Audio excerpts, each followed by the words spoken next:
Hey, everybody, we got a great one today, for a change, on the Supreme Court, for a change, more specifically on the pernicious role of the Federalist Society, for a change, with the focus on a book about Brett Kavanaugh, for a change, written by Jackie Combs, the Los Angeles Times White House correspondent, for the first time. Jackie's book, Dissent, does the work that the Judiciary Committee and the FBI were supposed to do, looking at Brett Kavanaugh's personal history. The FBI was supposed to lead an investigation on Kavanaugh and the accusations against him. It turns out, of course, the tips from the tip line they set up went right to Don McGahn, Trump's White House counsel, and then into his wastebasket. Combs does the work the FBI was supposed to do, doing extensive interviews with those who contacted the FBI, including Kavanaugh's undergraduate classmates at Yale and law school classmates there. And what emerges is not a pretty picture. You will recall his response to Amy Klobuchar's question, have you ever had so much to drink that you've blacked out? No, have you? If you suspected that the no, have you was a tell that he actually had routinely drunk so much that he passed out, and that had been witnessed by countless friends and classmates and dorm mates and folks who witnessed this behavior after he had started his career, well, then your suspicions are confirmed by Jackie Combs, who had felt the need to do the work that the FBI had failed to do. All this as we are now into the Supreme Court's new term, with the court on the defensive, Justice Amy Coney Barrett feeling the need to deny that the 6-3 Supreme Court is driven by partisan bias. This at the McConnell Center, a speech she gave at the McConnell Center at the University of Louisville, with Mitch McConnell sitting not 5 feet away. She's not stupid, and McConnell's not stupid. To me, it was a way of taunting us. The subtext, see, I'm standing here at the McConnell Center, named for the guy sitting just 3 feet from me to the left of the podium here, just to remind you that this 6-3 court is the most political Supreme Court in history, because I wouldn't be here if this guy hadn't blocked Merrick Garland in the most nakedly partisan political act in the history of the court. Remember, he said we can't take up a Supreme Court nominee in a presidential election year, even though we had previously done so. But you see, there had been a few votes cast in the New Hampshire primary, so the election year had begun. Oh, wait, Amy Coney Barrett, was seated 9 days before the 2020 presidential election. So now, as a piece of performance art, you'll please bring out the effigy of Merrick Garland. There. Now I'm going to dance the hully-gully on the effigy's windpipe. Boom. I mean, just a few weeks ago, this court, this transparently, nakedly political court, chose to prevent women in Texas from getting an abortion just 6 weeks after conception, completely overturning Roe v. Wade in that state. And now, this court, this transparently partisan Supreme Court, has decided to take up cases they didn't have to take up. So they can overturn Roe and expand gun rights so that anybody you meet on the street could be carrying. Respect for the court is at an all-time low, at least lower than it's been since they started polling. As far as I'm concerned, they stole 2 seats, the one Garland should be holding and the one that Coney Barrett holds now. You do take up a SCOTUS nominee 9 months before a presidential election. You do not seat a new justice 9 days before a presidential election. And Kavanaugh, as my guest, Los Angeles Times White House correspondent Jackie Combs, will make it very clear, not only did Brett Kavanaugh lie during his hearings, the Trump White House counsel covered up those lies. That's a fine howdy-do, isn't it? Oh, yeah, I'm taping this in Minneapolis on Wednesday and heading off to Dallas and Atlanta on my tour. Stuff may very well happen by the time this thing's air. I hope you can join me on the tour. I'll be in Pittsburgh on October 23rd and then in Albany. Go to alfranken.com to check out the tour dates. Well, not much else happening. Oh, the debt ceiling and Build Back Better. Yikes! We'll be right back with Jackie Combs.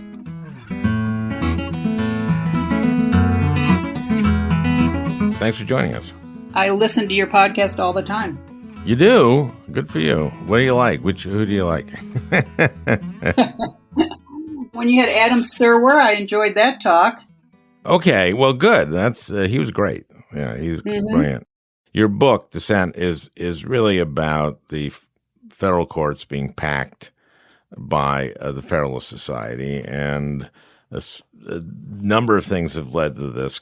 Let's talk about the Federalist Society. We have talked about this on the podcast, and basically it was started in the 80s, right? Early 80s at Yale. April of 1982. At Yale. With people from the University of Chicago Law School. And what they've been is they've sort of enforced a discipline where if you're not 100%, if you don't agree with every bit of their doctrine, and you don't decide the way they want you to decide, if you don't regurgitate, if you're not anti-Roe v. Wade, you don't get anywhere. So you don't get a good clerkship at a law school. You join this presumably in law school, then they track you. And so if you deviate at all from their orthodoxy, then nope, you don't get a good clerkship. So the only way to be on this path to clerking with a Supreme Court justice or a circuit court judge or district court judge is to let it be known that you're 100% Federalist Society and you're sticking with them. And that continues all the way through to the Supreme Court. Right. From the lowest court to the top, it's just sort of a ladder that you climb, in effect. And in my book, the development this past almost 40 years of the Federalist Society is an overlay on top of the general evolution or radicalization of the Republican Party more broadly, the conservative takeover, the right-wing takeover of the party as well as the courts. And what really weaponized this was Trump saying, I'm only going to pick Supreme Court justices who are on a list provided by the Federalist Society and the Heritage Foundation. Exactly. And no one had done anything like that before. George W. Bush, in effect, took his nominees from Federalist Society ranks because the Federalist Society itself, I don't think is all that nefarious. It's just the way it's been used. It became more successful than its founders ever imagined.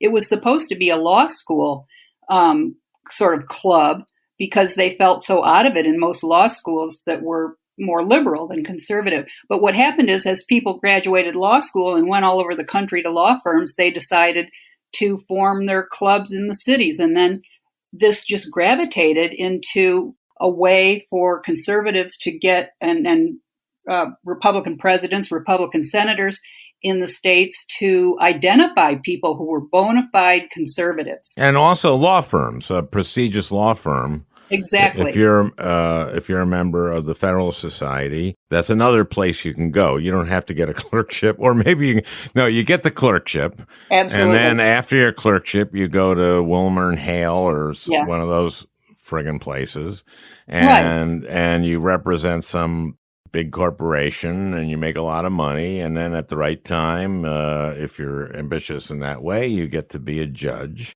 And you're on your way, and then you become Gorsuch or Kavanaugh or Coney Barrett. Right. And, and if you're like, let's just take Brett Kavanaugh, because why not?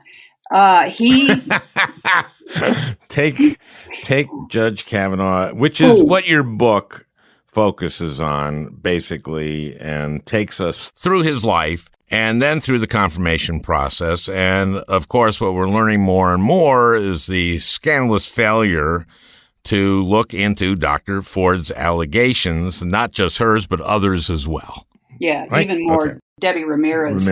But Dr. Ford's as well. And I want to end up at the confirmation hearing at one point, and the questioning, that last dramatic hearing and the questioning, which I was on a judiciary committee, and I don't think that my former colleagues who are still in the committee, some of whom I respect, I don't know, they know how to ask questions. And part of the things that I talk to some of my former colleagues and I say, listen, do me a favor, listen, because they give you shit. Yes. And I just want to go over some of the questioning in that final hearing where he shows up and he lies. Yeah. Outright lies a number of times. Right. And he lied during the earlier parts of the hearing. And about things that had nothing to do with the sexual assault allegations. Oh, yeah, about, what he did when he was White House counsel. Right. And kind of supervising W operation in terms of confirming judges and lying about getting documents that were stolen from the Democrats on the committee. Right. A lot of lying. And about big things as well as small. So it's like you have to ask yourself, there were so many things. Why lie about that? Why lie about the work you did on a particular federal judicial nominee? Because he had lied about it earlier. That's why.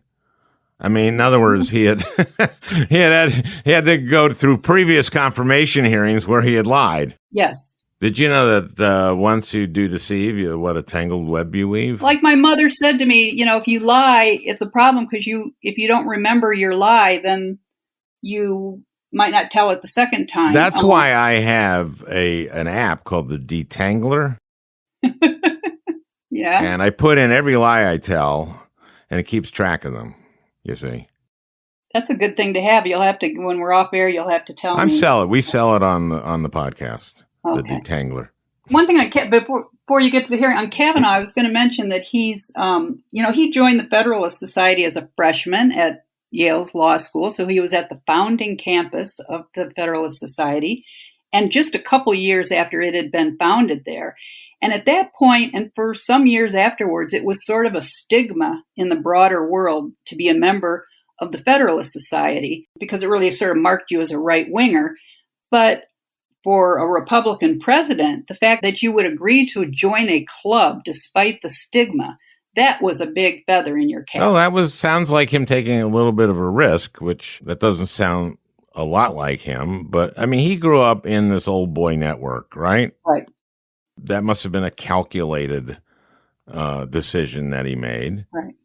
Well, you have to think so. He grew up within the proverbial... Unless he was really drunk when he made it. He liked beer. He liked beer. I suspect that he liked beer too much.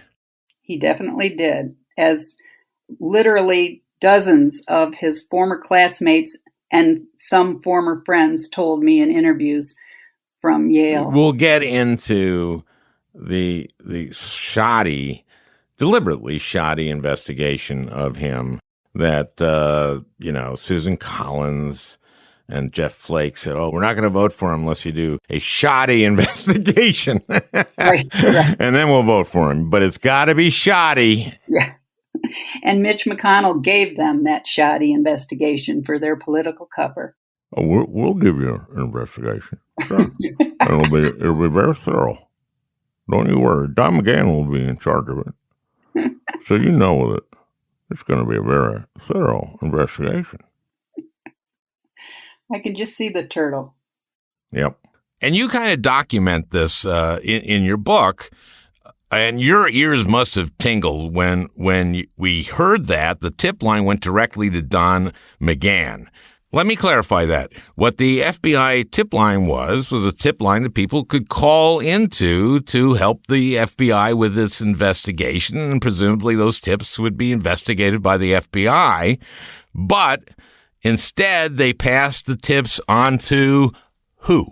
the White House Counsel's office, which was then headed by Don McGahn, and they've never been heard from again.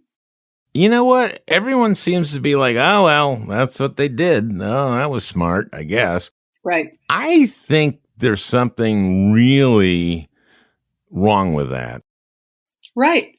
But when you have a justice who by then is confirmed to a lifetime seat on the bench, even the most energetic opponents of Kavanaugh just sort of throw up their hands, and they move on to the next fight, and Amy Coney Barrett comes along, or some other issue, that some outrage of Trump's at the time. And we know how she is on this issue that we're talking about today on abortion, because she signed on to a letter basically saying life begins at conception. And that's why, and she says in this, or an ad, right? It was an ad in a newspaper. A full page ad in her local newspaper in Fort Bend, Indiana, where she was teaching at Notre Dame. And she signed on with others in a local anti-abortion group, calling it, virtually a Holocaust since Roe versus Wade. And that group actually said that we think that doctors who do in vitro fertilization should be subject to prosecution, because in vitro fertilization, by definition, you create a number of embryos, right? A number of fertilized eggs that you freeze. Right. See, this is a question I wanted to ask her. Judge Coney Barrett, you're in South Bend, and you're walking by a building, and it's on fire. And you live in South Bend, so you know there's only two things in this building: a nursery school and an in vitro fertilization clinic. And there's 10,000 human beings frozen in that in vitro fertilization clinic, and the building is on fire. Now, you go in, because all the other children have been ushered out, the teachers are asphyxiated. They say there's one child left in the nursery school, and she's in a wheelchair. Now, you can either save that child in the wheelchair or the 10,000 souls frozen in the in vitro fertilization clinic. Which would you choose to save? The child in the wheelchair or the 10,000 souls? Who would you rescue and why? Could you explain that? I wish you had been on the committee to ask that question. I do too. Now, one question she was asked, I want to ask you about this. This one was amazing. Amy Klobuchar asked this. She said, is voter intimidation illegal? Oh, yeah. And Coney Barrett goes, I don't know. Now, everyone knows that's illegal, right. But I think her thinking was, wait a minute, okay, voter intimidation is kind of our plan. What do I say? I mean, if I say it's illegal, and there's a lot of voter intimidation, it's proven. I'm going to say I don't know. And if I was on the committee, I would go like, you know what? I did not go to law school. I played a lawyer in a sketch. But somehow I know that voter intimidation is illegal. So I'm sorry that Amy asked you a really hard question. So I'm going to ask you just an easier one. Grand theft auto, is that illegal? Judge Coney Barrett, is that illegal? Because you taught law at Notre Dame and you don't know that voter intimidation is illegal? Grand theft auto, is that illegal? Oh, that's a tough one, she'd say. I don't know. It must have driven you crazy in the Senate. The questioning of senators is so subpar, to say the least. It was really frustrating at this point. And again, I'll talk to you later in this. Let's talk about Kavanaugh, because there's a big kind of lead up to it. And in the book, it's very interesting and it's very damning of the guy. Yeah. Extremely. I mean, he's just clearly was a horrible drunk and a horrible blackout drunk. He denied both of those things and multiple. And that's when this tip line was created. That was among the people who called in were a number of his former classmates, people who at the time were friends of his, who were calling in to say He lied. He lied in his hearing about his drinking and his being blackout drunk, and he lied in his Fox News interview. And the Fox News interview, in effect, was on the famous one of he and his wife, because they went on and he agreed in his hearing to make that Fox News interview part of the record, which in effect meant that he was under oath. And he lied about it. When you have to ask yourself, if he'll lie about things like that, why could you remember George W. Bush when he ran for president in 2000? He would just dismiss questions about his record. When I was young and irresponsible, I was young and irresponsible. And so why couldn't Brett Kavanaugh have done something like that? Well, he could have. He could have said when I was a blackout drunk in college and in law school and then afterwards. But now I'm not. I'm not a blackout drunk anymore, Senator Klobuchar. And take my word for it.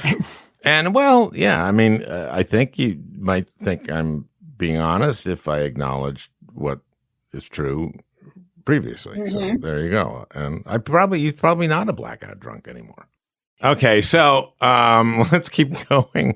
Let's go back a little bit. So he's in the Old Boy Network, right? He went to Georgetown Prep? Is that where he went? No, he went to Georgetown Prep, the private school just outside of Washington here, which has... Oh, man, do those guys sound like dicks. Yeah. Well, and it's an all-boys Catholic school. And I can say this, I went to a Catholic school. I went for 12 years, but my high school was Catholic and it was co-ed, so boys and girls.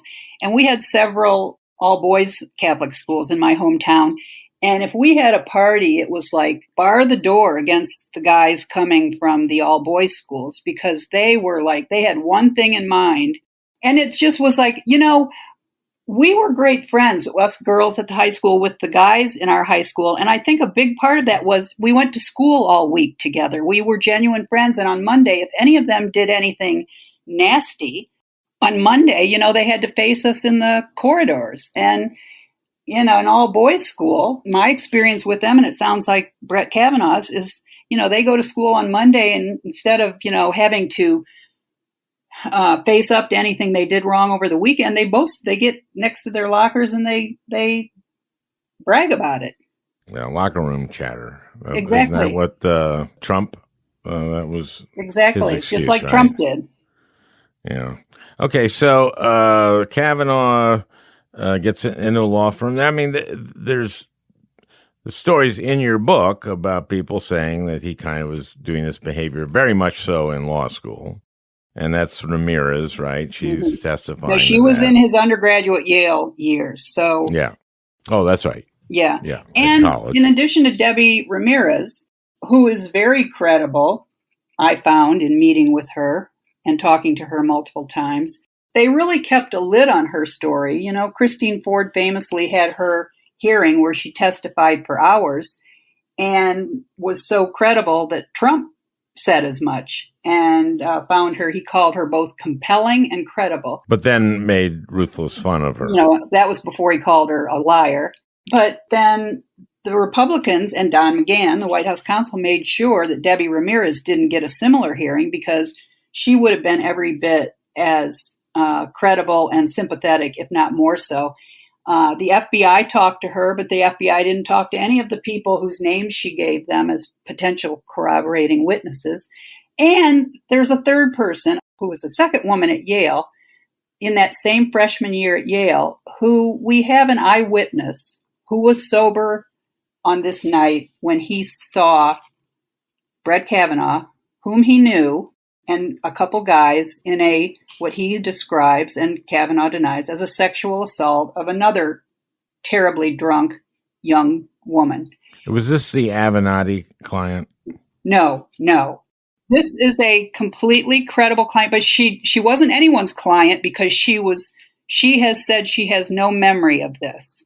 And her friends from Yale, who are still her friends, have told me they believe it, and there were stories about it at the time, but that she was so drunk, she was literally dragged, according to this eyewitness account, literally dragged towards Kavanaugh, who was exposing himself, and forced to touch his penis. There, I've said it. Okay, well, but were there eyewitnesses testifying to that in this, No, or no. So this was okay? a Well, man. that's different. This was That's a man who different. did not want to be on the record, and you probably know him. He's well known in Washington. He heads up a nonpartisan group and has for over 20 years. And I name him in the book. I'm happy. I don't have anything against naming him now, but he wanted to be off the record. He approached the FBI. Oh, this is a classmate. Is that right? He's a class. He went to Yeah, Yale. yeah. He was a neighbor in the dorm of Brett Kavanaugh, knew him well, did not socialize with him because he wasn't one of the, hard drinking in the hard drinking circle of jocks. And so this man wanted to let the senators know. You know how it works on the Senate Judiciary Committee. He thought that if he let them know what he knew without going public, that they would quietly put the kibosh, get word to the Trump White House. I see. And did he do this prior to the hearings, or did he do it at the point? Late in September, after he saw Kavanaugh's appearance on Fox News with his wife being interviewed on Fox News and denying that he, drank excessively or had ever assaulted any woman. And he was decided at that point if he could get word to senators and or the FBI before the confirmation vote, because now it was once Christine Ford's allegation had already come out. I think I want to get into the hearings with Ford because I was appalled watching that at our questioning. Because in his opening statement, for example, he said that the allegations against him had been refuted. And you bring this up. It had been refuted by the only four people that she named had been at the party, that she named that didn't remember the party. And one of them, of course, was Mark Judge, who Dr. Ford had identified as the guy with him at the party who in had the room assaulting her. Yeah. Assaulting her. So, but he says they refuted the allegations on the basis of what? The fact that he repeatedly, under oath, said that the people Christine Ford named had refuted her account is just a mystifying lie. Now that I heard that during his testimony, his opening remarks, and I went, "Wait a minute! All I understand is that they said they didn't remember being at the party." Right. The point is that none of the four refuted her account, and he, as you say, any county judge would know that what refute means. Right, and my point is that Mazie Hirono was a prosecutor. Right. Right? I mean, Amy Klobuchar was a prosecutor. Now, Amy asked this question, which is, have you ever gotten so drunk that you didn't remember what you did? And he said, no, have you? Right? Yes. And she was taken aback and handled herself well, I thought. But after that, you had Coons, you had Blumenthal, you had Hirono, you had Booker, you had Harris. Kamala Harris, right? No one said, you yelled at a senator when she asked you if you had ever blacked out twice. She asked it a second time. Now, that tells me, and I think it told everyone in that room and everyone watching on TV, that you're very defensive about your drinking. And you're very defensive about this issue. And so I'm going to ask you again, did you ever drink so much that you blacked out? And he'll say no again, I guess. Right. Yeah. And then you want to say, okay, let me ask you, one of the witnesses that you said refuted the allegations of Dr. Ford's is Mark Judge. He wrote a book about being a blackout drunk in high school. Right. Right? What was the name of that book? Wasted. Confessions of a Teenage Blackout Drunk or something like that, right? Yeah, I think so. And it had a character named Bart Kavanaugh. Right. And I would have said, Judge Kavanaugh, in the book, there is a blackout drunk who pukes in a car and then passes out. His name is Bart Kavanaugh. Now, my question, Judge Kavanaugh, is do you remember Bart Kavanaugh? Was he a classmate of yours? Was Bart Kavanaugh a classmate of yours, Judge Kavanaugh? I mean... He was, I think it was Sheldon Whitehouse, who's a Democratic, senator. From yeah, I know Island, Sheldon. He's great. Who's also a prosecutor. He brought that up. He brought a number of those things up, and he brought up the yearbook terms. Right, but he also brought up at one point, or maybe it was Pat Leahy, but one of those two brought up. It was Leahy brought it up. The Bart Kavanaugh, and he would talk about Mark Judge, and he would throw it back on the Democratic senators by saying, that Mark Judge had all this trouble subsequently through the years with alcoholism, and that they were picking on about alcoholism. And he was your friend in high school, and he wrote in a book about being friend of a guy named Bart Kavanaugh who blacked out. As I write in the book, I started covering Congress in 1984 and did so into the late 90s when I started covering You're White almost Houses. as old as me. I could be older, but let's move on. So I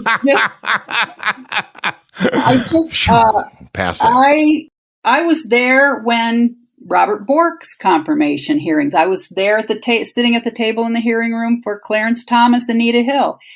And I cannot imagine any other past period in history, let alone the previous decades I had covered myself, in which a candidate like Brett Kavanaugh would have been confirmed. His confirmation vote was the closest since 1881, but the fact that he got confirmed is amazing to me. It's like Christine Blasey Ford said to me, she wasn't looking to get rid, she knew the president was Donald Trump and any nominee of his was going to be a conservative justice. But why did it have to be Brett Kavanaugh? So, that's the point. But our politics have become so tribal, especially on the Republican side, that it's not possible. But why would Collins? I mean, and she did how long was her speech on the floor? 45 minutes. And some convoluted thing where at the end, it's something about the presumption of innocence. Yes. Jesus. Susan. Unlike Lisa Murkowski of Alaska, the one Republican who opposed Kavanaugh, Lisa Murkowski made it all about Kavanaugh's behavior in that hearing, that September 27th hearing, and his partisan, angry diatribe, which so many people, including former Justice John Paul Stevens, had said should have been disqualifying. And it should have been. But instead, in our politics, it saved him. It had all the Republicans rally around him as a victim. And Lindsay's performance, which was this tirade, the proper response to that would have been sarcastic clapping. Right. This. Yeah. Well, you mentioned Susan Collins' speech on the floor. Mitch McConnell said it was the best speech he'd ever heard in his entire Senate career. You knew from the minute she started that she was going to announce that she was voting for him. And when she started talking about the sexual assault parts, she started with the woman, the Avenatti client, who was the least credible. Sure. And because it was just politics. I mean, she was playing the Republicans' playbook. And then she talked about Christine Ford, and she did the Republican strategy of saying, well, I believe she was assaulted, but I just don't believe Brett Kavanaugh was the assailant. And then she never even mentioned Debbie Ramirez.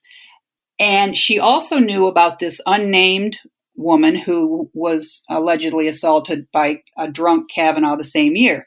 Now, she knew about those, and she didn't even mention them. You know, this is a woman who holds herself out as an advocate for women's rights and for women in general. Well, I remember when she had the conversation with Kavanaugh, she said that the Roe v. Wade had stare decisis, right? Right. Respect for precedent. Yeah, and of course, no. Right. I mean, that's a lie to her. Yeah. Twitter and social media are full of mockery of Susan Collins today, given the Supreme Court has shown yet again just how little respect it has for its own precedents when it comes to Roe versus Wade, which is Susan Collins' chief concern. Her chief concern is Susan Collins. And at that point, it was getting reelected. Yeah, and being a member of that party, which has become, this crazy party. Yeah. No, it is. It's the party is off the rails, and it's bad for our politics that we don't have a healthy two-party system. And nothing has infuriated me for years like this whataboutism or the both sidesism that suggests that for everything bad that Republicans do, Democrats do the same thing, only different. And it's just not been true. I have reason to be angry at my Democratic colleagues. No one does more than me, but I'm a Democrat. And I'm a Democrat for a lot of reasons. And one of them is that, we believe in giving people opportunity. We believe that, my wife's family, my mother-in-law was widowed at age 29 with 5 kids, age 7 to 3 months. And it was policies like, Social Security survivor benefits, Defense Department loans for education, Pell Grants, all these programs that Democrats put in. That's why I'm a Democrat. Mm-hmm. And everyone, I say this a lot. They tell you in this country to pull yourself up by the bootstraps, but first you have to have the boots. And the Democratic Party gave my wife's family the boots. Right. Well, and you're describing, my background. I was the oldest of 5, and my mother was 32 when my dad died a week before the 5th baby was born. And, there it is. It's the damn same thing. But for the fact of Social Security survivor benefits, yep, veterans benefits, and civil service benefits, my mother would have had to find a way to go to work to raise 5 children. My mother-in-law did go to work, but only when the youngest finally was able to go to a Catholic nursery school. So there's a shout out for the Catholics. So for my own party, I chose not to be a partisan to choose a party, but so you're a journalist. A journalist, and now I'm a columnist, so I can express an opinion. But what I've said to people in the past when they said, "Oh, all reporters are Democrats at heart," and I think what I've always seen, if there's a bias, it's that most of the reporters who cover government and politics want government to work. And it's increasingly been the Democratic Party that stands for government working, while Republicans are just by definition an anti-government party now. I think that a lot of journalists suffer from false equivalence disease. Absolutely. Some say this world is round like this cantaloupe. Others say it's round like this plate. Right. We're just that's what we're reporting here. Yeah. It's I think a lot of journalists are let their careers get in the way of their reporting, but that's me. Well, I'm not accusing you of that, for God's sakes. That's why you're on. I don't have those journalists. Once Newt Gingrich came on the scene, things changed enough. It was a whole different. It was about destroying people. Yeah, and government, there was no interest in making government work. It was in full-time campaign mode. Yep. The amazing thing is now you have these tribal Republicans or conservatives who get plenty of government help, but still are anti-government. It reminds, like back in the Tea Party days where you'd have the Tea Party people converging on the Capitol to protest, carrying signs, "Keep your hands off my Medicare." Some of them carried a sign saying, "I'm not very bright." Wear the T-shirts, "I'm with stupid." Yeah. So, what's the path forward on abortion rights? That doesn't look pretty, does it? I mean, No, it doesn't at all. And people have been too complacent for too long. And I was raised Catholic, like I say, so I'm respectful of those who, for religious reasons, oppose abortion. The question is whether, and what most of the Catholics in my family have come around to, the question is whether government should be telling you what to do. And that's where my family has generally parted ways with the anti-abortion crowd. And there are just so many horror stories. I'm old enough to remember, barely, but my girlfriend's older sisters, we grew up in Ohio, older sisters who would drive all night to New York City. New York City's a pretty scary place when you're coming from Toledo, Ohio, and they go there. Pretty scary place when you're coming from Connecticut. Yeah, yes. And so, we're essentially for years have been in a sort of wasteland for abortion rights through most of the country. You and I both lived through how fast gay rights, relatively speaking, it's just astounded everyone how fast we went from a sort of homophobic culture and legal structure to one that found marriage between same-sex people is constitutional. And I think what happened is that gay people came out and then conservative, homophobes found, oh, my son or my daughter or my brother are gay. And I think people or really... this person I really, really like. Yes. And I've often thought that, there's 1/4 of women up to age 45 have had an abortion. And so if 25% of women have had an abortion, and then you have all the people they've told, whether friends, family, the person who gave them a ride, who helped them pay for the abortion, that's a lot of Americans. But nobody wants to talk about it. So if everyone who'd had an abortion or supported an abortion rose up in the same way that, gay men and women did, I think the politics would change. What was the name of the Surgeon General? The guy who looked like a Quaker. Oh, bearded man. Say, yeah. And then when we re-record this, I'll just go, remember when Dr. and then I'll say his name, C. Everett Koop. Mm-hmm. He basically said they did a study on women who had abortions, and like a large majority said it was a good decision. Mm-hmm. Because it gives you control of your life. I mean, look, it's a sincerely held belief, by people that and I understand that. And, I agree with you, and that's what I said about knowing a lot of people for whom it's a sincerely held, and in many cases, religious belief. What I cannot abide are the number of male politicians for whom it is nothing but cynical politics. Well, everything in politics is cynical to them. Oh. I mean, pretty much. I try not to be cynical, but it's increasingly hard. Look, I talked to a number of my former Republican colleagues who know the election wasn't stolen, but won't say so. Yeah. Because they won't win their next election. Right. And you know what?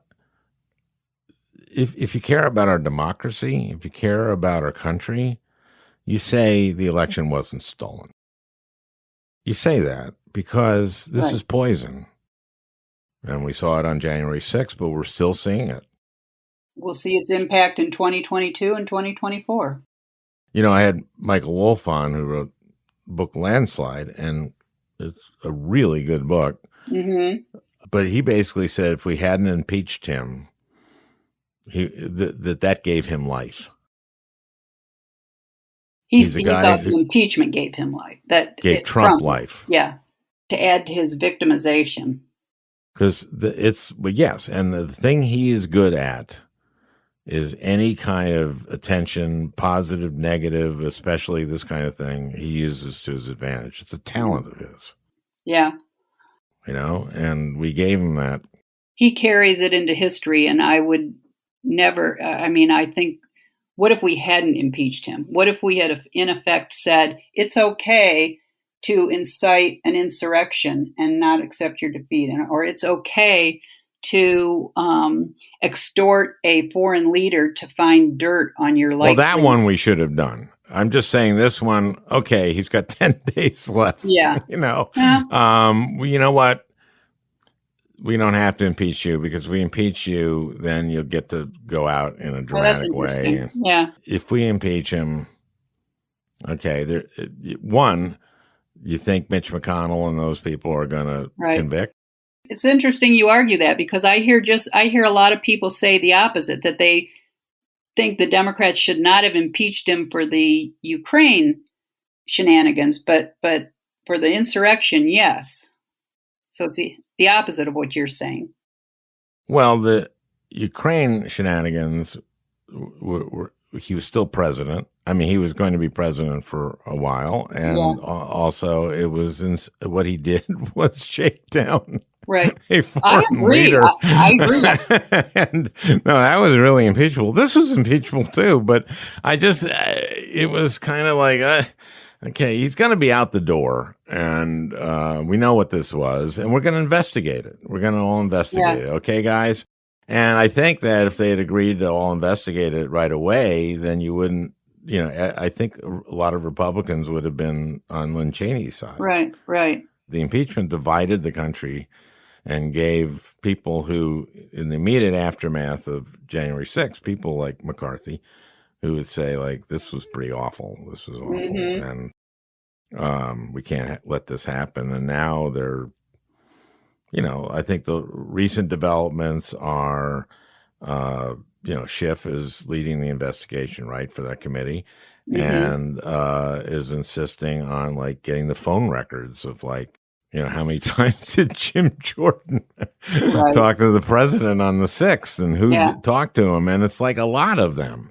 And who was involved? And McCarthy's now going, like, if you do that, watch out, because I'm maybe speaker, and then I'll go after you. It's really ugly now. We're not a bad country. We aren't. We're a better country than this. But Donald Trump is the most pernicious. That this happened is crazy. Don't you just look back and go, like, really, this happened? Yeah. This guy became president. Well, thank you. I really did. I was very engrossed by dissent. Well, thank you. And it's been a pleasure to be on. And I look forward to walking and listening to you with other guests in the future. Well, I hope you enjoyed listening. That beautiful music is by Leo Kottke, the great Leo Kottke. I want to thank Peter Ogburn for producing this podcast. We'll talk again next week.